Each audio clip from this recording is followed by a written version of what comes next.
பண்ணாமலேயே இப்போ 2 motor 2 engine petrol engine வாங்கி அங்கே செடிக்கு வந்து மிளகு செடிக்கு தண்ணி குடிச்சிட்டு இருக்கிறோம். அது கூட இந்த மாதிரி நிகழ்ச்சியில் நான் பார்க்கல.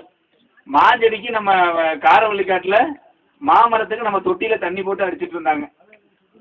மாஞ்செடிக்கு அடிச்சிட்டு இருந்தாங்க. ஒரு 400 அடி 300 அடி ஓசை போட்டு அடிச்சிட்டு இருந்தாங்க. அப்போ அந்த கன்று மூலியமாக அடிச்சிட்டு இருந்தாங்க எல்லா மாஞ்செடிக்கும். அங்கே நம்ம மிளகு காய வைக்க வந்த ஒரு தம்பி சொன்னா அப்படி, நீங்கள் ஏன் அங்கே வந்து இதையே போட்டு இந்த மோட்டார் இந்த இன்ஜினையே போட்டு பெட்ரோல் ஊற்றி நீங்கள் செடிக்கு பார்த்தலாம் அங்கே சுற்றி தண்ணி இருக்குன்னு சொல்லி சொன்னாங்க. உடனடியாக அந்த 2 மோட்டாரை வாங்கிட்டேன். ரெண்டு அந்த இன்ஜின் பெட்ரோல் இன்ஜின். அதில் வந்து ஒரு இன்ஜினுடைய விலை 38,000 சொல்லிட்டு அதுக்கு தகுந்த மாதிரி ஸ்டேஜ் பம்பு இன்ஜினோட கொடுத்துருக்காங்க. இன்னொரு 2 38,000 ஒரு ஓசு வந்து அது கிட்டத்தட்ட 50 மீட்ரு. அது வந்து விலை அதிகமாக இன்னைக்கு கூட கொஞ்சம் வாங்கிட்டு வந்திருக்கேன். அது இப்போ நிறைய பணம் போட்டு வாங்கியிருக்கிறேன். வாங்கி இப்போ பாய்ச்சிட்டு இருக்கோம்.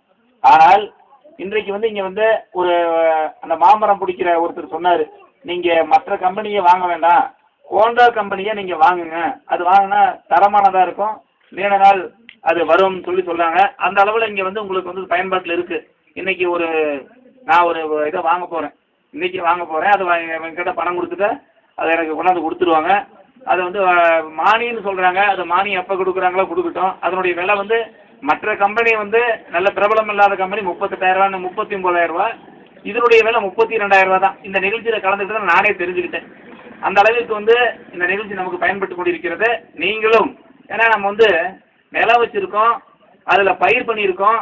ஆனால் செலவு பண்ணுறதுக்கு கொஞ்சம் நம்ம யோசனை பண்ணுவோம், ஏன்னா இவ்வளோ செலவாகுதுன்னே சொல்லி. ஆனால் நல்ல முறையில் அதற்கு இயற்கை உரம் அளித்து ஒரு மிளகு செடிக்கு நீர் பாய்ச்சினால் 1 கிலோ வர்றது 3 கிலோ வரக்கூடிய ஒரு வாய்ப்பு இருக்கும். எனவே இந்த நிகழ்ச்சி மூலமாக அந்த மிஷினரிலாம் பார்த்து ஒரு 250 500 செடி வச்சுருந்தீங்கன்னா 2 நாளில் ஒரு நாளைக்கு 100 செடிக்கு ஒரு குறைந்தபட்சம் ஒரு நாளைக்கு நீங்கள் கணவன் மனைவி அல்லது உங்கள் பிள்ளைங்க வந்து நீர் பாய்ச்சினால் கிட்டத்தட்ட ஒரு 200 மரத்துக்கு ஒரே நாளில் பாய்ச்சிடலாம். அதை இப்போ அங்கே தண்ணி பாய்ச்சிட்டு இருக்கு. அது காலையில் நம்ம வந்து சொந்த ஆள் விடாமல் செஞ்சோம்னா காலையில் நேரமாக ஒரு 7 மணிக்கே நம்ம போயிட்டு நம்ம அந்த வேலைகள் ஆரம்பித்தோம்னா ஒருத்தர் வந்து 150 செடிக்கு தண்ணி பிடிக்கக்கூடிய ஒரு வாய்ப்பு இருந்து கொண்டிருக்கிறது. நிறைய மகசூல் நமக்கு கிடைக்கக்கூடிய ஒரு வாய்ப்பு உருவாகும்.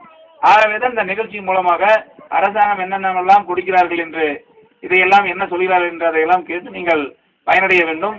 மேலும் அது மட்டும் இல்லாது மக்கள் நீங்கள் விழிப்புடன் இருந்து கொள்ள வேண்டும். இப்போ நான் எல்லா இடத்துலையும் என்னையில தான் பேசுகிறேன். மிளகு செடி வந்து இந்த வருஷம் காப்பே இல்லை. மிளகு காய் வந்து வியாபாரிங்க வந்து பார்க்குறவங்க சாதாரணமான ஆளுங்களா இப்போ இங்கே சோளக்காட்டுலாம் இருக்கிறாங்க, எல்லா இடத்துலையும் இருக்கிறாங்க. அவங்க வந்து என்ன பண்ணுவாங்கன்னா முன்னே ஒரு புரோக்கர் மாதிரி ஒரு வியாபாரியை முன்னே அனுப்பிச்சுட்டு வரது காட்டுக்கு போய் நீ போ. ஏதாவது இங்கே குடியிருக்கிறாங்க, சோளக்காட்டில் குடியிருக்கிறாங்கன்னா விளாடத்தில் ஒரு ஆளை ஒரு ஏஜென்ட் மாதிரி வச்சுருக்குது. முன்ன போய் அந்த தோட்டத்தை கேளுன்னு சொல்லி கேட்குறது. அவங்க வந்துட்டு 4 டன் வர மிளக 1.5 டன் தான் வரும். ஏன்னா 1.5 டன் தான் வரும். இந்த வருஷம் சரியாக விளைச்சல் கிடையாது, காப்பு இல்லை, வறட்சியாக இருக்குதுன்னு சொல்லி சொல்லுவாங்க. அப்புறம் இன்னொருத்தர் அனுப்பிச்சி விடுறது. அவன் வந்து 1.5 டன் வரேன்னு சொல்ல 1.25 டன் தான் வரும்னு சொல்லி மறுபடியும் சொல்கிறது. அப்புறம் 3வது தடவை தான் அந்த விஐபி வருவார், அங்கேருந்து அந்த ஹீரோ அங்கேருந்து வருவார் அந்த வியாபாரி. வந்தோடனே உங்களுக்கு அவங்களாம் கேட்டது 1.25 டன் 1.5 டன் சொன்னாங்க.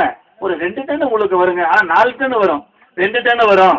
அந்த 2 டன்னுக்கு உண்டானதை நீங்கள் விலையை சொல்லுங்கன்னு சொல்லிட்டு ஏமாற்றி எத்தனையோ பேர்த்த நம்ம ஆளுங்களை பிடிச்சிக்கிட்டு அவங்களாம் கோடிக்கணக்கில் கோடீஸ்வரனா இருக்கிறாங்க. தயவு செய்து நாம் வந்து உற்பத்தி செய்கிற மிளகோ காப்பியோ ஏன் நம்ம அந்த 300